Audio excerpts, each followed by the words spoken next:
Welcome to a conversation on international affairs. I'm Harry Kreisler of the Institute of International Studies. Our distinguished guest today is Ambassador Samuel Lewis, who is President of the United States Institute of Peace. Previously, Ambassador Lewis served for 31 years in the U.S. Foreign Service, including 8 full years as ambassador to Israel under Presidents Carter and Reagan. Ambassador Lewis, welcome to Berkeley. Nice to be here. How did you choose a career in the Foreign Service? I notice in your vita that you're from Texas. How did you make that leap? Well, it was kind of a strange one, Harry. I wanted to get away from Houston when I got out of graduate school and go off to college. And I managed, because of my uncle's recommendation, he was in the education business, to get a scholarship to several Ivy League schools, and I went to Yale. I was going to be an engineer, and then I was going to be a psychiatrist, and then I was going to be something else. But one day I took a course in international relations from a wonderful professor named Arnold Wolfers, great name in the field. Author of a classic text. Exactly. Yeah. And I got so turned on by his lecturing about the international system. I'd always been interested in history also, but didn't quite know what to do with it. So from that point, I think that series of lectures inspired me to look around, see what you could do to get a job in this field. Back in the late 40s, early 50s, it was either teach or go into the diplomatic service. Those were really the only 2 careers that were related to this interest. And I decided to take the Foreign Service exam, took it, passed it, went to graduate school while they were waiting around to get appointed. And then I was appointed after I finished my master's at Johns Hopkins. And that was an exciting period to be entering the Foreign Service. Well, in a way it was a very discouraging period. As a matter of fact, in my Yale class, out of 900 and some odd, I found out later I was the only person who went into the civilian side of the U.S. government. This was 1952. I see. So Joe McCarthy was attacking all the alleged communists in government, and particularly in the State Department. And if you went into the State Department in those days, you were viewed as a little bit kooky, maybe some kind of a pinko.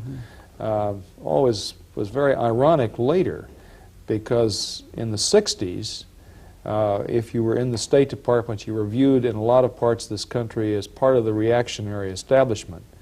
So it depends on what era you were identified. But that's how I got into it, and I found it to be a terrifically rewarding career from the word go. And your postings were really all over the world, in Latin America, in Europe? I started in Europe. We went to Italy initially and spent 5 years plus in 3 different Italian cities. And then I was in charge of Italian affairs for a couple of years back in Washington. So really my first 7 years was Europe and Italy. And then by chance, and it was really a terrific break, at the beginning of the Kennedy administration, Chester Bowles, who was Kennedy's foreign policy advisor in the campaign and a liberal ex-governor of Connecticut and former ambassador to India and an important figure in the liberal wing of the Democratic Party, came in as undersecretary, number 2 in the State Department. And the State Department didn't know what to do with Bowles. They viewed him as sort of a stormy petrel. A disruptive factor in orderly bureaucratic system. So they wanted some career person to put in his office and try to keep order. And somehow I got assigned to his office as his assistant. I stayed with him for almost 3 years, and his fascination and vision and interests in the Third World, Asia, Africa, Latin America, kind of lifted me out of my European orientation and really changed my whole view of world events.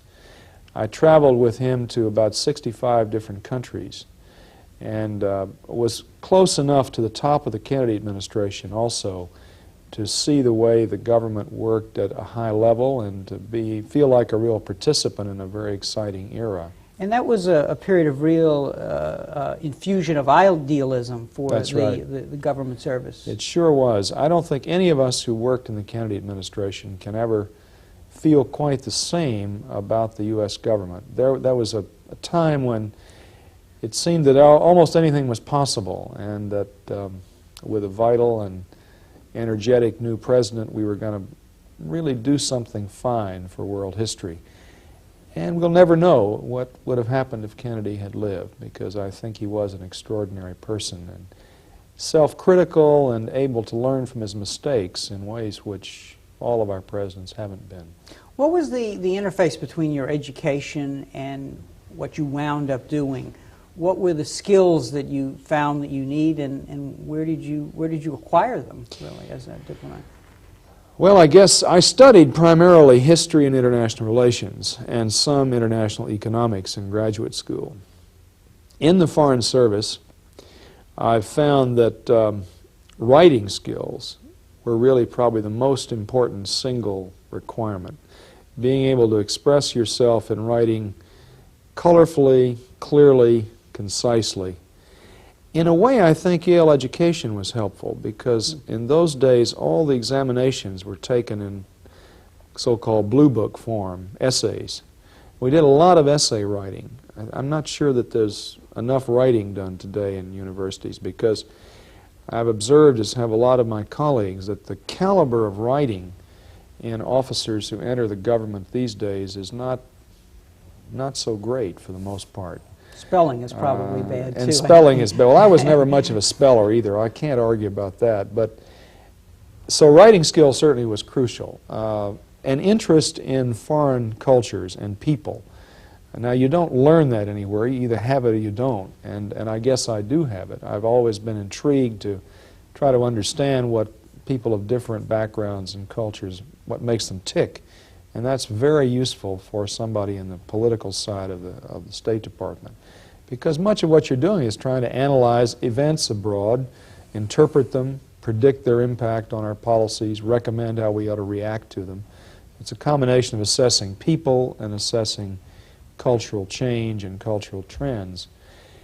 Something else that I didn't realize was going to be so important, but has turned out to be, is some facility for public speaking. I was very interested in debate when I was in high school, and I took a couple of public speaking courses. And over the years, I've done quite a lot of it.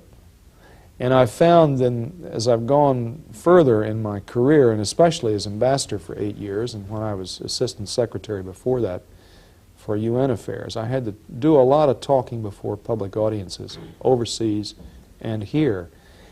And it's a quality which has to be practiced. You don't just acquire it. So I think it's the kind of skill that we ought to pay more attention to in training of people for public service than we do. You've talked a little about the pressures of American domestic politics, indirectly referring to the McCarthy period, and then a later period, the infusion of idealism from the Kennedy administration, and then, of course, also the sensitivity to the way other people do things and what is that crossfire like? Does that take a certain kind of person? Well, I think it's very important for those who represent the United States abroad not to get so fascinated with foreign cultures that they forget that they really work for the American people. I think diplomats frequently are annoyed by the fact that domestic politics constrains our options in foreign policy often, or interferes with the President's ability to conduct foreign policy by himself, or the State Department's experts to do what they think the national interest requires. In fact, of course, in our system particularly, but it's true in every government, the domestic weight on the foreign policy decisions is going to be very, very large. And a lot of my colleagues, I think, didn't really think that it was important enough to factor in the constraints that our own political system and the attitudes of our political leaders at any one time and the role of the Congress put on your freedom of recommendations or freedom of action. I think anybody going into foreign policy work ought to be also very grounded and interested in domestic issues and be able to use that knowledge to make you a better representative of American society, and also to be more tolerant of the interference of the politicians and the professional concerns of the diplomats. You were stationed in Washington, as you mentioned, with Bowles in the State Department. You were attached to the National Security Council at one time. That's what right. about the art of being a bureaucratic player as we say in political science. I don't mean that in a That's, denigrating way, but I no. mean the difficulties in addition to sort of American culture and politics, that particular part of dealing with branches of the different branches. Well, I think that's a big part of the challenge of anybody in our government, is to understand how the bureaucracies fit together. And the national security bureaucracies are overlapping. Defense, state, CIA, White House, all have their roles, and they've got to somehow interact in a cooperative mode if you're to get anything done. One difference, I think, in government service and in academic work, for example, is, and I've noticed it in academics who come into government, I think you get ahead in your business, in the academic world, by individual effort and by differentiating your own work from everybody else's. Mm-hmm. By and large, an individual can't achieve anything by himself in government. You've got to somehow bring together a critical mass of people who will cooperate to get an achievement. And the skills involved are different. I had this experience working for Bowles on the 7th floor of the State Department as an assistant in the top level of the department, and working a lot with the White House early in my career was extremely helpful, because then later when I served in the National Security Council staff under President Johnson and in later positions in the State Department, I had a good sense of how the top-level bureaucracies interact. And I was able to work the system, I think, to get things done that wouldn't have been true if I'd just come up through a slow, steady career progression and hadn't really served early in my career close to the top of our system. Clearly, as a diplomat, you have to know how to negotiate, and when one looks at one's career, you were U.S. Ambassador to Israel during some very interesting times. Yes, interesting. In the Chinese sense, yeah, interesting that's right. times. That's right. Tell us a little about the art of negotiating, maybe in the context of your work in Israel. Well, I don't think there's no single art of negotiating. I'm convinced that there are certain negotiating skills, and they can be taught, and we ought to do much more than we do to try to teach them to diplomats and others. Very little formal training is done in this field. Everybody learns on the job. But I've become impressed over the years with the important differences that cultures bring to negotiation. And I saw this up close in my Israeli period. I was involved very intimately in all of the Egyptian-Israeli negotiations leading up to the Camp David conference, at the conference, and after the conference. And then the abortive Lebanese negotiations a year or two later, which were successful technically, but the treaty and the patient died, so ultimately unsuccessful. And I was always struck by the differences in the way Americans and Israelis and Egyptians approached a problem at the negotiating table. These cultural gaps are not given enough weight. We tend to think, I believe, as Americans, that there's a problem here. If we just work hard enough at it, we can solve it. Some other cultures don't look at problems that way. They don't want to confront them directly in the first place. They don't want to make a bargaining concession directly across the table because they lose face if they do so. They want to go through an intermediary and have someone else make the arrangements so that when you confront the protagonist directly, there's no humiliation involved in having given away some of your position. That's the way the Egyptians operate. The Israelis, on the other hand, are more like Americans, and they tend to approach a negotiation as a bargaining session, face-to-face, direct. I give up something, you give up something, we eventually come to a deal. But that doesn't work with Arab negotiators, and that's why the role of intermediaries, third parties, has been so important over the years in the Middle East picture. And I think it's true in other cultures as well. We now have at the Institute of Peace some projects which we're sponsoring to try to understand better the role of cultural difference on negotiators and to draw some lessons that we can convey to negotiators of the future.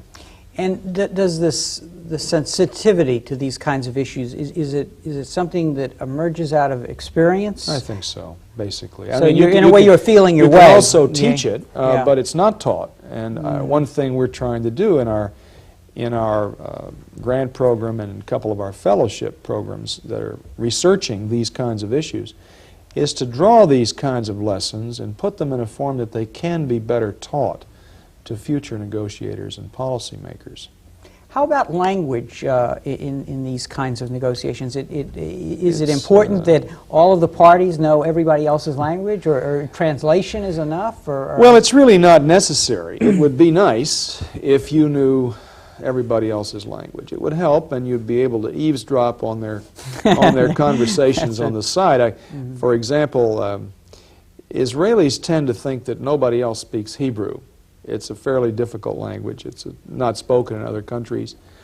So they're very casual about using Hebrew among themselves while foreign negotiators are in the room and exchanging the sort of informal byplay in a negotiation that if in fact you understand, you'll get some insights into their position, which you wouldn't get otherwise.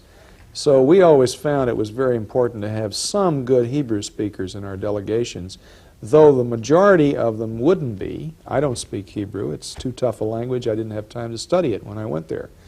And in Israel, everybody speaks English that you deal with professionally, whether it's in government or journalism or politics or the arts, so that you can operate perfectly well without the language. But you lose a whole lot, I think, and I always felt this. You lose a great deal of the cultural richness of the society. And you miss some insights into your opposite numbers if you don't speak their language. To the greatest extent possible, we ought to have a much more talented language capability in our diplomatic service. We have a lot of good language speakers, but not nearly enough. And English has become the world language. There's no question that business and diplomacy, except a few places where the French continue to hold out for French, English is the lingua franca. That's an irony. And negotiation frequently goes on in English between two non-English speaking people who don't speak each other's language, but English will be their common language. That gives Americans really a great advantage because it's harder to negotiate in somebody else's language, even if you speak it well.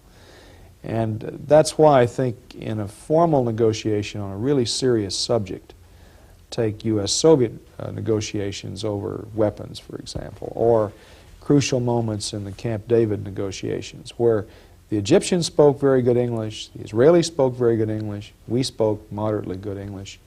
But there were times when particularly the Egyptians, and sometimes the Israelis, wanted to make a point with great precision, and it was a very important point. They would make it in their own language, and someone would have to translate it to make sure that they didn't express it incorrectly in a third language.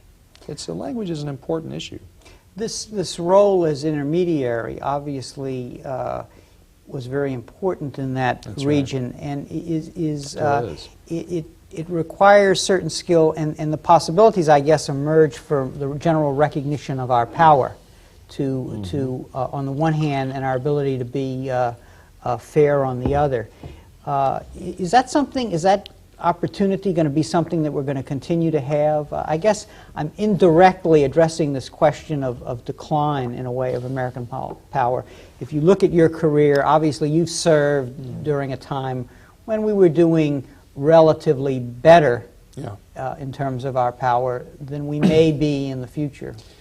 I don't think that whatever decline in our relative power in the world is going on, and there is some, is going to affect our desirability as a mediator or an intermediary in international conflicts very soon, if at all. One reason is there aren't a lot of good alternatives. My sense is that to be effective as an intermediary, a third party between two countries that are friendly with you, but which you have somewhat different level of relationship. We were always much closer to Israel historically than to Egypt, though we were friendly with both in the Camp David era. But the Egyptians never had any doubts that we were closer to Israel as a society and politically. Yet they were very anxious to have us as a third party. Why? I think the answer was pretty simple.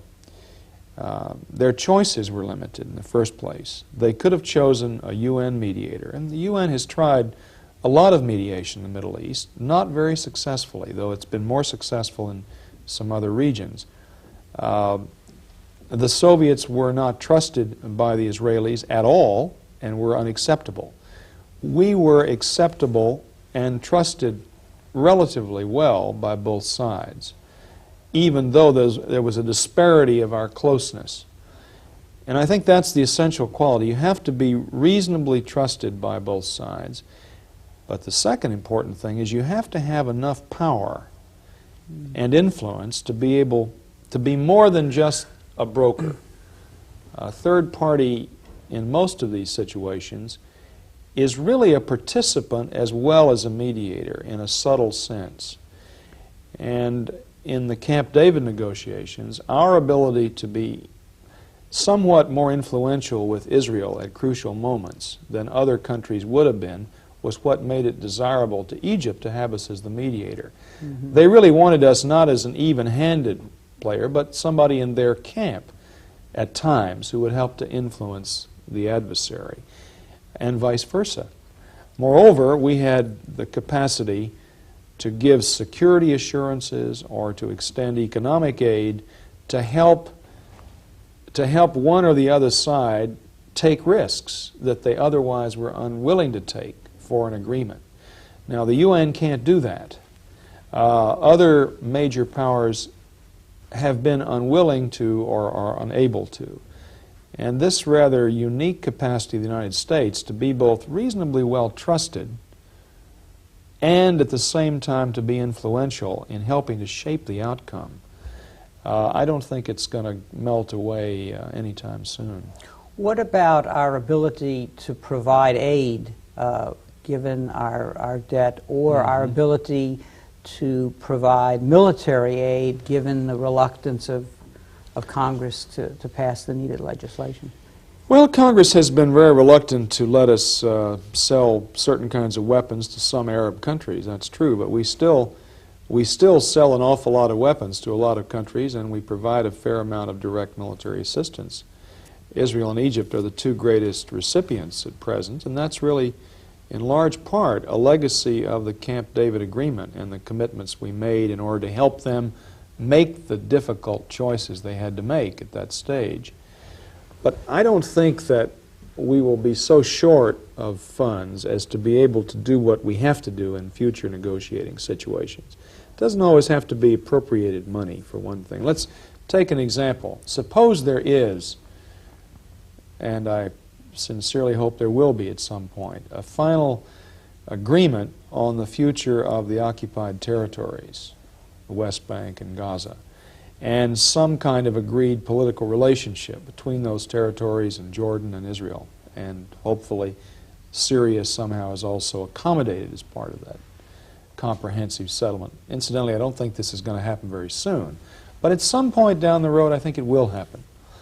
Now, when that kind of agreement is reached, there are going to be a lot of need for economic development funds to try to turn what has been a zone of war and bloodshed into a productive part of the world. And there are enough opportunities that investment can help to exploit to make it very worthwhile for the world to invest something in that kind of peace. Now, the U.S. obviously will be called on to do a fair amount, but we're not going to pretend that we could do enough. You'd have to mobilize, and the U.S. would have to take the lead in getting Western European and Japanese participation, and participation from some of the wealthy Arab states in the sort of, quote, Marshall Plan, which has been talked about at times as something to be needed for that region if and when peace can be negotiated.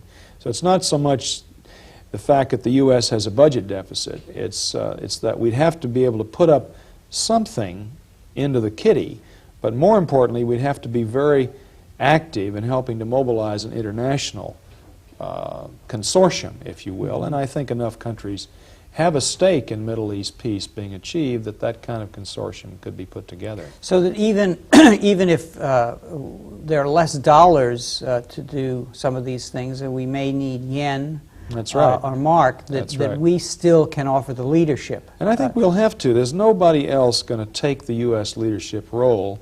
We're going to be sharing the role more. We're not omnipotent. We can't throw resources after every problem and just forget about the need to be skilled diplomats, as we could do 20 years ago, frankly. Our diplomacy's got to get a lot more creative and agile, but our leadership role is still going to be there. We're still going to be one of the two major powers in the peace and security framework in the world for the next generation, though the Japanese may catch up with us soon in the economic area. But economics is only part of a global power's quiver of arrows and assets. We're still a large and very strong economy, and I don't think we're going to wither and die in the near future either. And the Russians are, while militarily very powerful, they're really a very weak power economically. And their capacity to play a great power role in peacemaking, let's say, will be somewhat constrained by their own economic difficulties and weakness. I want to pursue that in a minute as we talk about the Peace Institute, but I have you in the Middle East, and I have to, and I want to. I can't get out of the Middle East. I want to continue this line that I've been trying to follow here about negotiating skills and experience and training and so on, and I want to.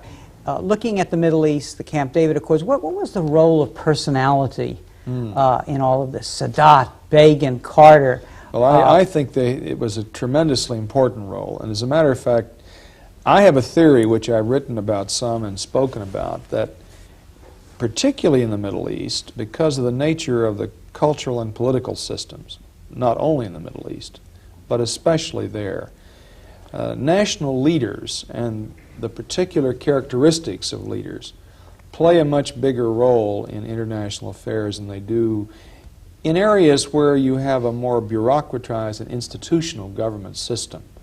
I mean, our presidents are very important, but they're not all important in the way the United States relates to the world by any means. In Jordan, just to take an example, the king of Jordan is Jordan as far as the international system is concerned. And the rest of the government is an appendage.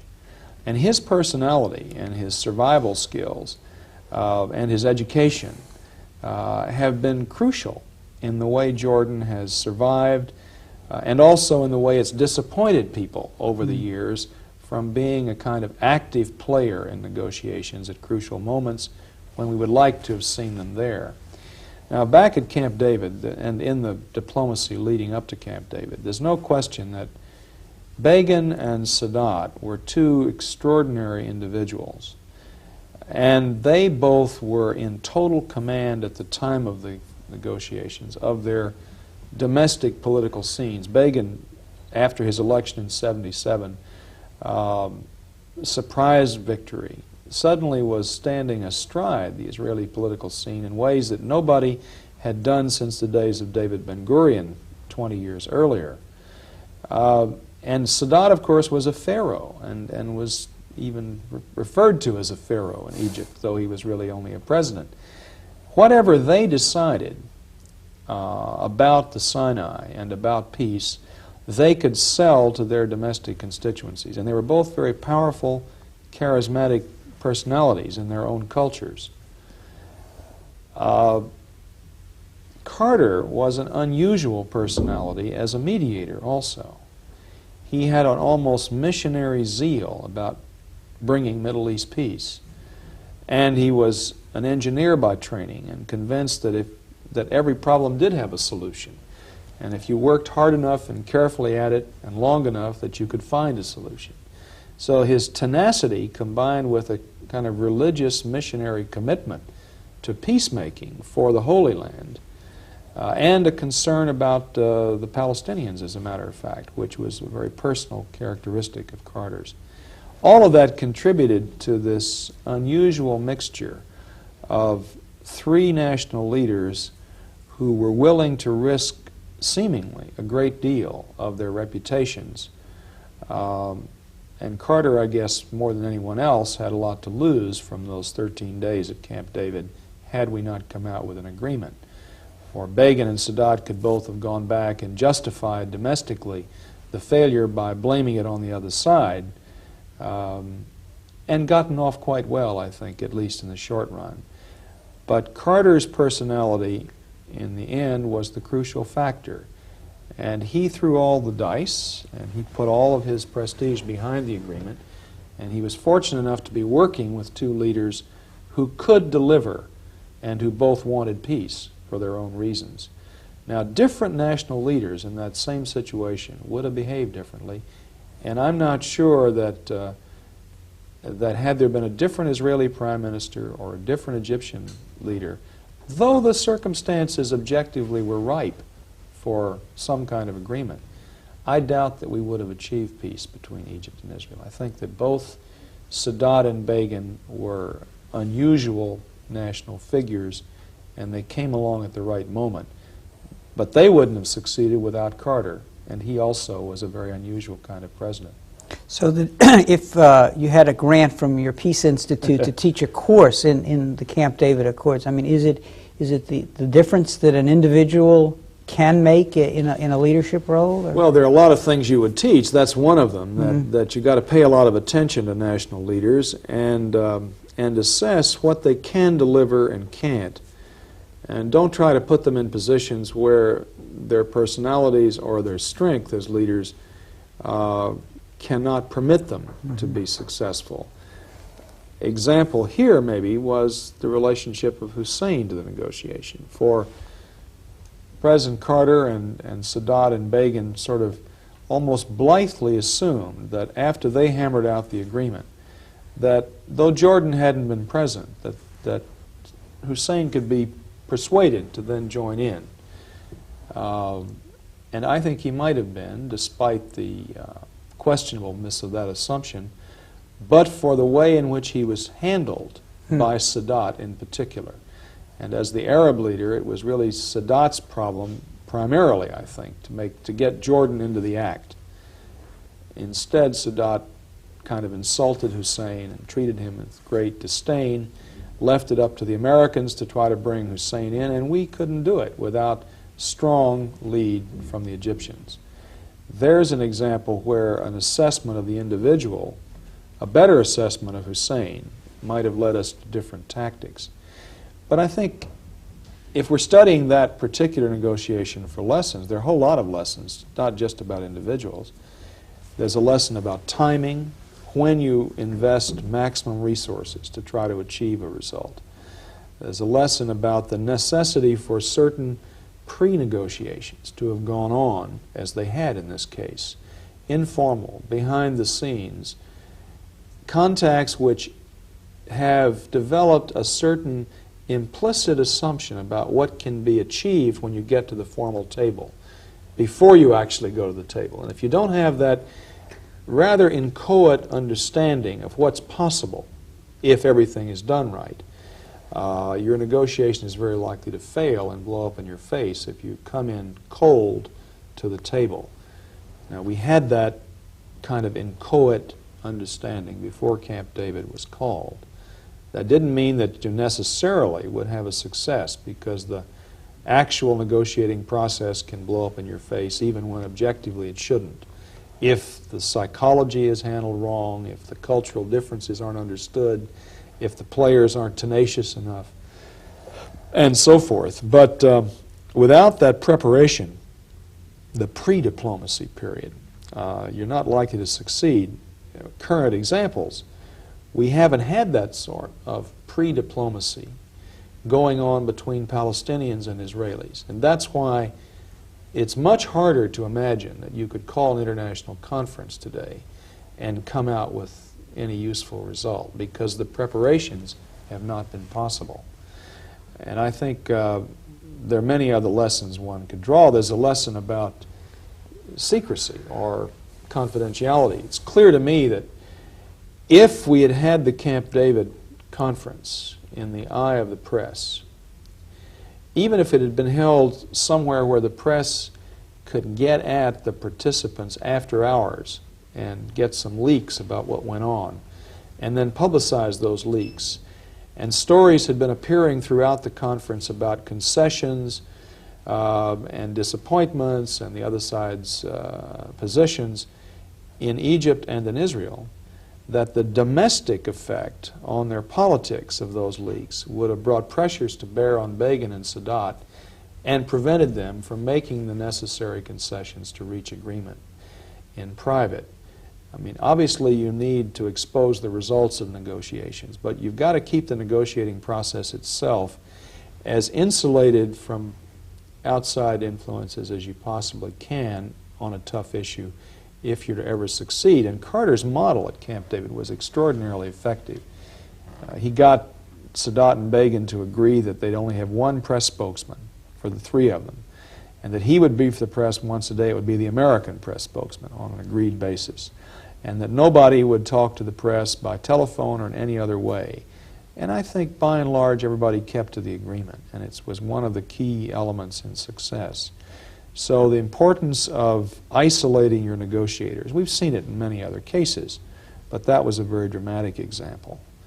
The importance of persistence, not giving up when you think things are going to collapse, sticking with it if you've got the elements of agreement.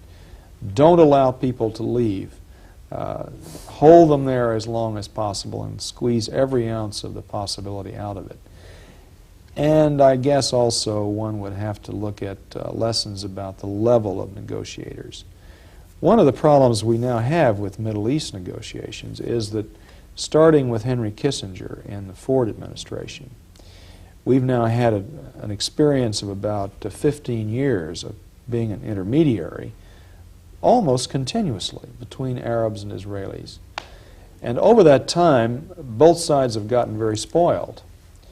They tend to think that unless the Secretary of State or the President is personally involved, that we're not serious, because they've had Secretary Kissinger out there for weeks on end, shuttling around back and forth. They've had Secretary Vance and President Carter personally traveling to and fro to the Middle East and going to Camp David for 13 days. They've had Secretary Schultz and they've had Secretary Haig, both involved personally in a good deal of mediation, and Schultz himself there to try to put the final touches on the Lebanon agreement. So that now if you appoint a regular ambassador or an envoy to do the necessary spade work for a negotiation, and I think you have to do that before any negotiation occurs, they don't tend to take them quite seriously enough. They want the big shots. And of course our presidents don't have time to spend all the time on the Middle East. It's not the only thing on their agenda. This is a bit of a problem for future negotiations. Unless we are again ready to commit huge amounts of high-level time, we're not likely to get very far. Let's look down the road and thinking about a possible settlement of the Palestinian problem. Obviously, there's no point in talking about today's events, but clearly in the last year something new has emerged in the Intifada. You, in your discussion just now, spoke of pre-negotiations. You also spoke of the problem of publicity. What would pre-negotiation begin to look like now that we have an evolving situation on the ground in the occupied territories? Well, I think what has to happen is there has to be much more informal contact between Israelis from the right of center, that is the Likud party apparatus, and Palestinians in the territories who are close enough to the PLO to be part of the extended mechanism of the PLO, and yet acceptable to Israel, which still rejects the PLO as a negotiating partner. We've seen beginning to evolve, it seems to me, in the months of the uprising, the Intifada, the growth of much more self-assertiveness and self-confidence from the Palestinians in the territories, who've been taking the lead in this themselves. Less readiness to defer completely to the leadership of the PLO abroad. Now, people who live in the West Bank and have been there throughout the occupation years are a good deal more realistic in private about what Israel can be expected to accept and what sort of possible outcomes one might live with, at least for temporary transitional periods, than are the leaders of the PLO abroad, who have a more apocalyptic and absolutist view of what has to happen and are far less accustomed to dealing with Israelis. I think the dialogue really has to start inside, between potential leaders in the territories and not the left-wing doves with whom they have been talking, but the right-wing leadership groups with whom they ultimately have to make compromises and agreements. Because any agreement that's finally reached is going to have to involve the Likud and Labor both, the broad spectrum of the center of Israeli society, from moderate left to moderate right. You can't make decisions about national boundaries and crucial issues of national identity unless you got 60 or 70% of the people with you, and that means the whole center, not just one side of it. And that part of the dialogue's been lacking. Unfortunately, for years, whenever West Bankers or Gazans began to be seen as potential leaders, instead of cultivating them and trying to cut them away from, in a sense, the PLO leadership abroad, too often security concerns have intervened, and they've ended up being deported or thrown in jail, and the dialogue really has been aborted. Now, I think we are in a period when Israeli leaders are beginning to see that, and there have been more efforts made of this kind recently. But with the Intifada going on, and the stones flying, and the soldiers trying to keep order, it's not a very good atmosphere. It's not very conducive to the sort of pre-diplomacy that I'm talking about. You can also have some useful contacts abroad. And I think it will be essential that if the PLO continues in the road it's been recently seeming to adopt, in the direction of readiness for true negotiations with an Israel that it accepts as permanent, then before you get to that negotiation, you've got to have some PLO figures meeting with some Israeli leaders in Europe, in secret, away from the domestic political eye, first presumably with intelligence officials, then with minor politicians, but always people plugged into the power structure. And you've got to probe and acquire enough confidence that some kind of at least temporary arrangement about autonomy or a transitional phase is possible, that the leaders in both camps would then be willing to sit down openly in public and try to hammer it out.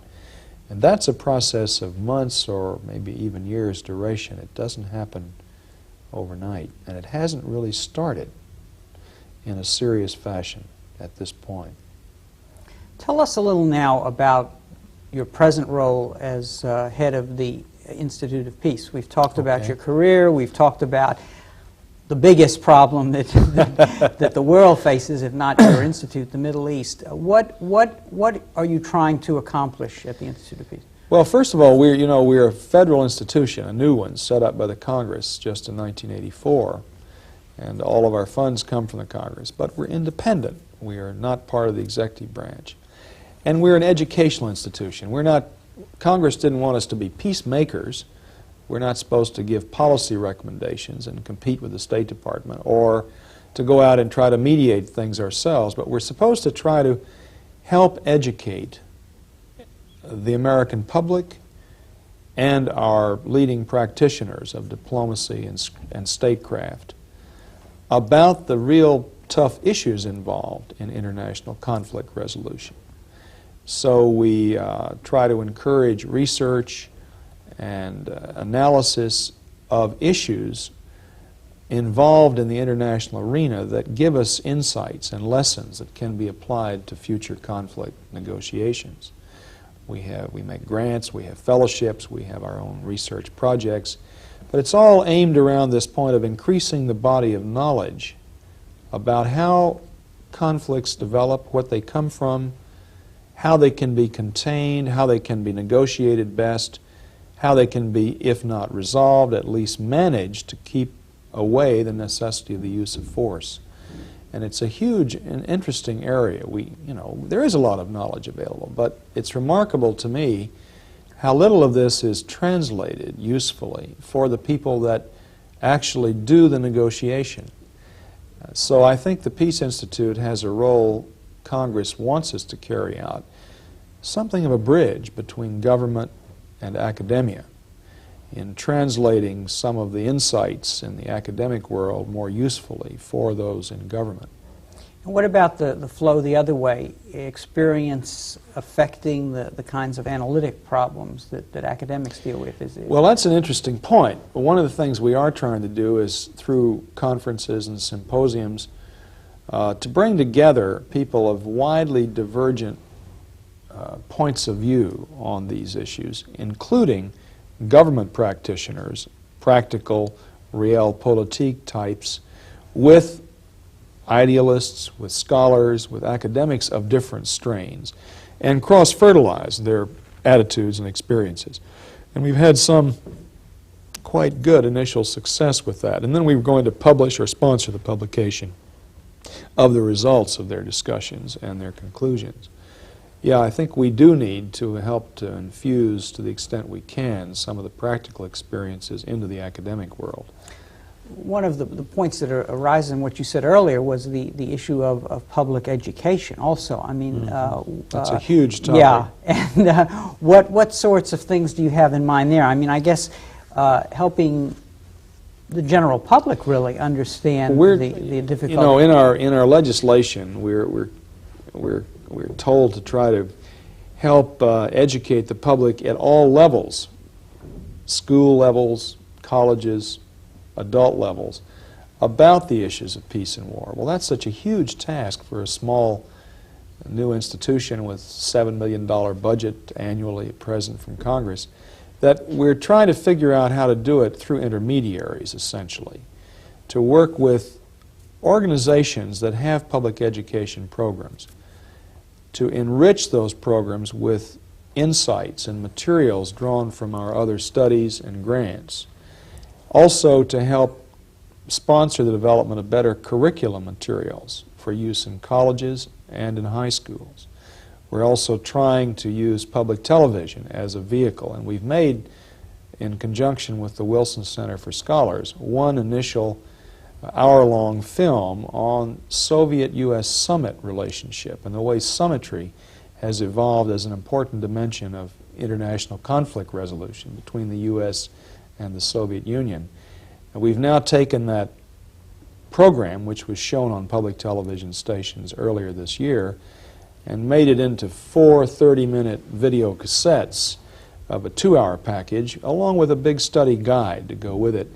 And we're trying to get that distributed to colleges and universities and high schools and libraries and civic groups around the country. And it makes a very good short course in one important dimension of the U.S. superpower relationship with the Russians.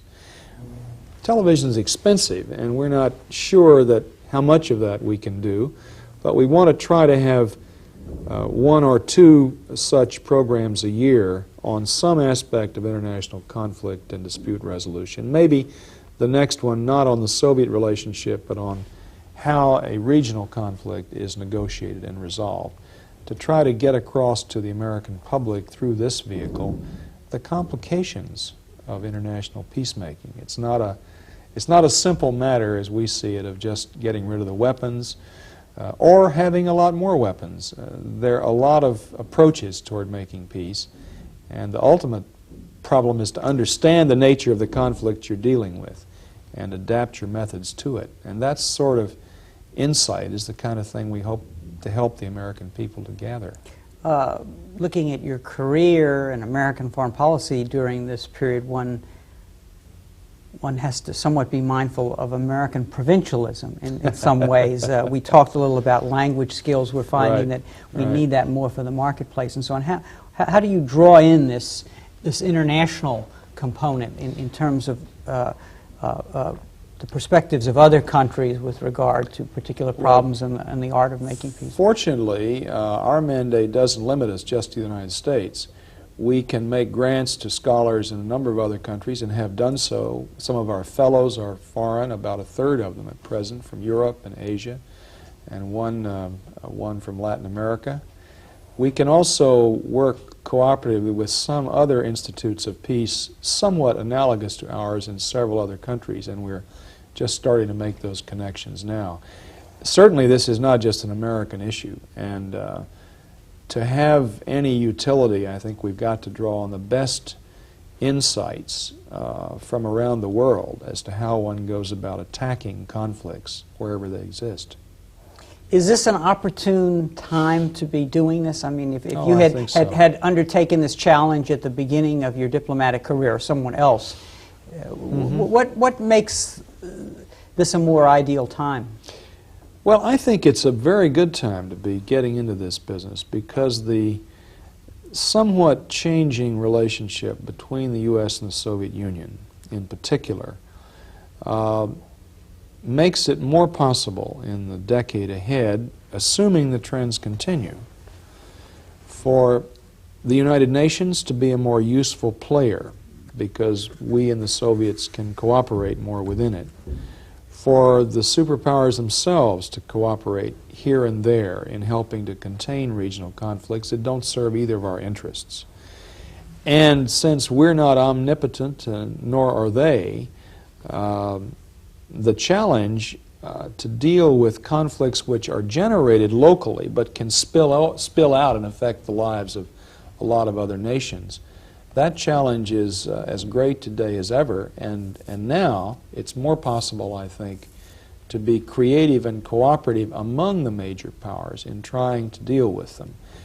After all, the United Nations was created at a time when the theory was, and the charter is based on this theory, that the five major powers, the U.S., Soviet Union, China, France, and England, which happen to incidentally be the five acknowledged nuclear powers today, so the definition remains perhaps valid, though it leaves out economic powers like Japan and Germany, that the five major powers would cooperate in the Security Council to help assure that peace was maintained in the rest of the world. Never was visualized they would have to work against each other. Well, for 30 years, the rivalry between the U.S. and the Soviet Union has made that an inoperative principle, basically, for the Security Council. But there are indications that the Russians may be interested in trying to resuscitate that idea.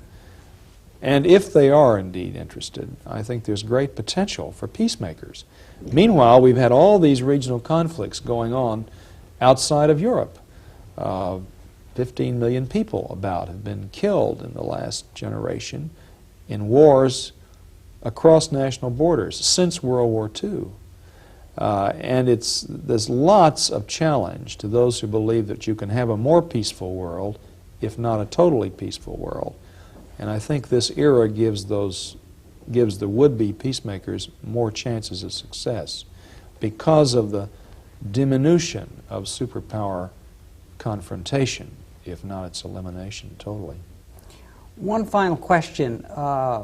Looking at your long, distinguished career, what kernel of wisdom can you distill for us about the art of diplomacy or peacemaking or study of peace? Is there any little, it's maybe an unfair question, but let me be specific. What do you think makes peace work? Let's ask it in that way. Well, I don't think there's any one thing that makes peace work. But I think if you have to distill out one piece of advice for would-be peacemakers, from my experience, it's don't give up. Keep working at it. You're not going to succeed totally, but if you keep persistently pressing forward, and looking for the opportunities, you can achieve a lot more than you think you can.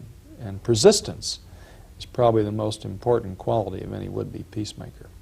Ambassador Lewis, thank you very much for giving us this time and for this quite interesting discussion of both your career, the Middle East, and the work of your new Peace Institute. Well, I've enjoyed being here, Harry. Thank you. Thank you very much. And thank you very much for joining us for this conversation on international affairs.